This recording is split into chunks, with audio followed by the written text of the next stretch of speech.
He laughed. He shouldn't have. He was my father. Not in the affectionate sense, more like a man who mistook control for care. The kind who weighed his children by how well they obeyed. And I obeyed, for years. Because I was the second son, the backup, the one born to support the golden child, my brother. They said he was gifted. What they meant was he never lifted a finger but got the whole damn handout. I was the one who fixed things, cleaned up the mess, the quiet achiever, until I wasn't. The betrayal wasn't loud. It came after my first promotion. I had been working for my father's company, built a software system that saved them $250,000 in under a year. Clients noticed, investors noticed. But at home? "Your brother's handling the finances now," my father said one night over dinner. "He'll manage your salary. You'll get 20%, he gets 80%. And then, as if that wasn't absurd enough, I'll oversee the rest. It's family money anyway. That's how we build legacy." Legacy.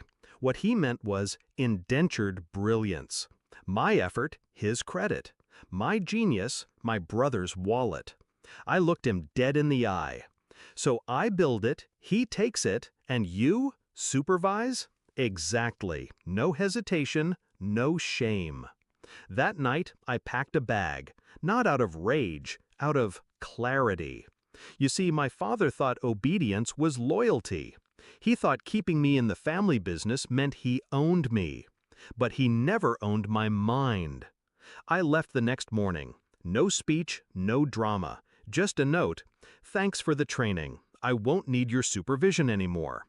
What they didn't know was that I'd been quietly working on my own tech. Nights, weekends. I built an AI model that outperformed their entire analytics team.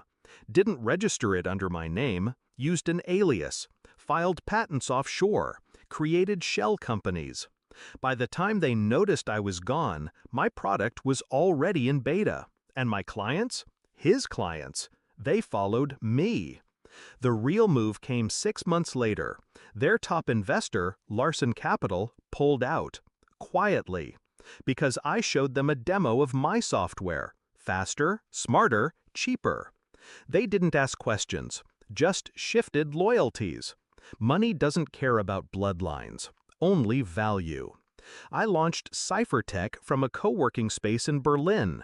Didn't need a big office, just big ideas. 12 months in, my father's company was hemorrhaging.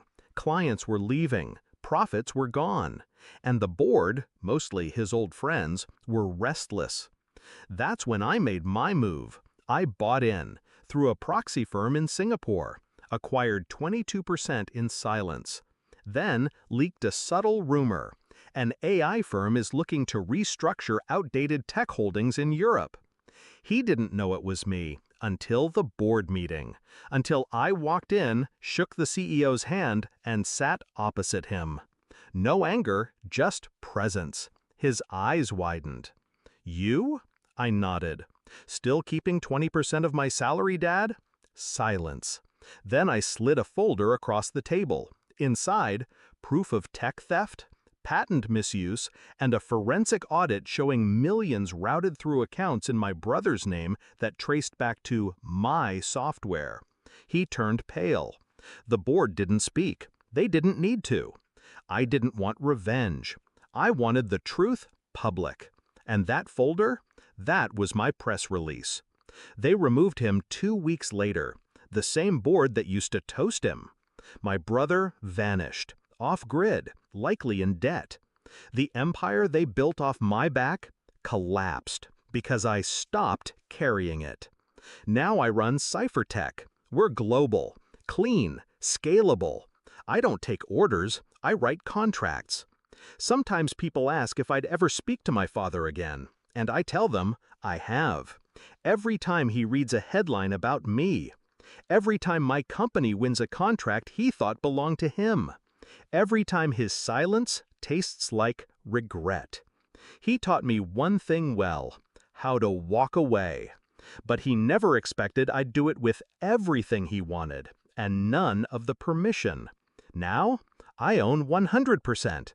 and peace was always the better prophet.